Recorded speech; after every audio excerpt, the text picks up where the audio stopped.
Hello there and welcome to bnettv.com. I'm Michelle Sklar. We are here at Mobile Internet World in Boston. I am joined by Michael Shim of Yahoo. Thank you so much for joining us today. I'm happy to be here. Now, of course, Yahoo, I mean, the presence on the web is, what else can we really say? It's everywhere. But what are you guys doing in the mobile space? Yeah, so we've built a reasonably successful business on the web. We count about 460 million users worldwide. And we've been very successful because we've had products and services and platforms that users want to use. And we're taking a similar approach. However, we recognize that mobile is very different. And so the approach that we're making in mobile is essentially starting with the mobile device first, right? Because the web is mostly accessed today through your PC, and the mobile device, first of all, has a much smaller screen. It's mobile, it's personalized. It presents tremendous opportunities as far as a consumer media channel, but you have to think about it in that time frame, or rather in that framework. Right. So the way we're actually looking at mobile is we've got a couple of really compelling consumer services. The first one is an application. It's called the Go application. And what it does is it provides a suite of Yahoo services rendered in a very rich application environment. Go is going to be available on over 200 devices beginning next year. You can download it today at m.yahoo.com on your browser. Excellent. So that's Go. So what types of features are we going to see in Yahoo Go? So let's start with search. Okay. And in fact, that's the second thing, which is we've come up with a mobile OneSearch product. Actually, that's the trademark for the product. It is a different type of search product. Again, starts from a mobile-centric experience. It gives you answers, not results. So when you, for example, if you're in Boston and you search for sushi, chances are you don't want to go to the Wikipedia piece on what sushi is. Right. You want to find a sushi restaurant in Right. the neighborhood. So those results will actually come first, and they'll feature links that will show you how many of our users like the place, where you can go. So there's a mapping function there. You can actually find it on a map, as well as a phone number. So, quick, easy answers. It's very, very relevant to the use case that is a mobile user of the internet, and that's how we approach the market. Fantastic. Other than search, though, what else are we going to see on the Yahoo Go? So one of my favorite applications actually is Flickr. Okay. So if you're a Flickr user, Flickr is our community photo sharing site that's available through Go. And what it gives you the ability to do is for example, I had my wife and I had a baby 6 months ago, and we're addictive about uploading photos for grandparents and such. And now, wherever I am, I can just download those photos to my mobile device and show all my neat pictures. Right. Now, in the future, what it'll enable you to do as well is share those photos across the web to all your Yahoo friends. You can upload photos directly from your camera phone for those devices that actually support that feature.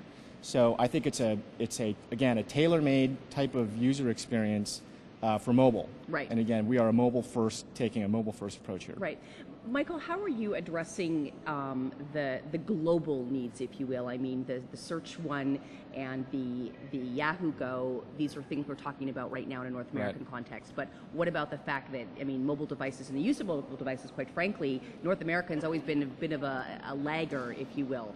How are you addressing this in a global perspective? Well, so from a company perspective, we are global. My business division is a global business division. We have a huge presence in Singapore. We have a huge presence in the UK. In fact, a lot of our partnerships with operators to date have been actually in Asia. So we have about 20 carrier partnerships all over the world. We just announced 9 in Asia. Again, there's a different spin because the mobile is also local. So if you go to Korea, people use their mobile phones very, very differently than here in the U.S.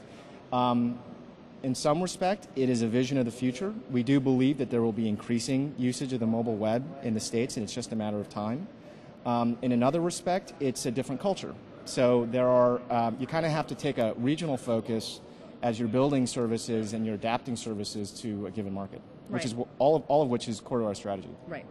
Michael, I'm not sure if you can speak to this, but it seems the Yahoo approach to how to really kind of, I guess, impact the mobile world is to look at it mobile first, from the user experience, from the application side of things. Google, on the other hand, they've taken an approach from a hardware end of things in the Google phone. What are your thoughts on that? Yeah, so they haven't announced the Google phone yet, although the press has been abuzz. Well, Google, you heard it here first on sure, BNTV.com. yeah. Announcing now. What Google has done, and we respect a lot of the work that they've done in the mobile space, is they've essentially announced an operating system, codenamed Android. It's an open system, a la the kind of Linux operating systems that you see on the PC. And what they've done is taken the approach of really trying to standardize, from an OS standpoint, standardize how mobile software works. So we think it's great for the market in the sense that anything any of our competitors / partners do to bring more standards in the space, we view it as a huge positive. It remains to be seen because they're not the only OS in the market. Microsoft has their own OS. Yeah. Nokia's got Symbian. There are a number of other competing OSs there. And so we'll see what kind of adoption ultimately people have on Android. I mean, the way we look at it is, listen, the way we build our business is we try to bring people more of what they want on the web into your mobile phone, and ultimately, because we provide that rich experience to consumers, our advertisers will want to be there as well. Right. And so, in my personal opinion, I don't think Android really changes any of that. It doesn't really change our strategy. We will still be what we view to be a partner of choice for for advertisers and publishers. Fantastic. Michael, my last question for you. I'm hoping that we'll have an opportunity next year at Mobile Internet World to speak again. What are you hoping that we'll talk about in a year from now? What are some of the goals? Well, so we're number one in mobile today. We've got the largest base of mobile search users. And while I can't go into the exact numbers, we've got tens of millions of users all over the world. I'd love to be able to tell you next year that number has gone up by an exponent. And we're talking about the kind of audience on a scale of which we've built on the web. Again, there are 2 billion mobile phones in the world. We'd love to be able to be on all of those phones. Right. And then I think what you'll start to see next year is also a turning point in terms of monetization. So while the mobile advertising market today is nascent, there are some very, very aggressive forecasts for growth. And I think, just like we've done in all kind of new media, we'll take a share of that. Fantastic, Michael. Thank you so much for taking the time to speak with us today. Joined by Michael Shim of Yahoo, and we're here at Mobile Internet World. I'm Michelle Sklar with BNetTV.com.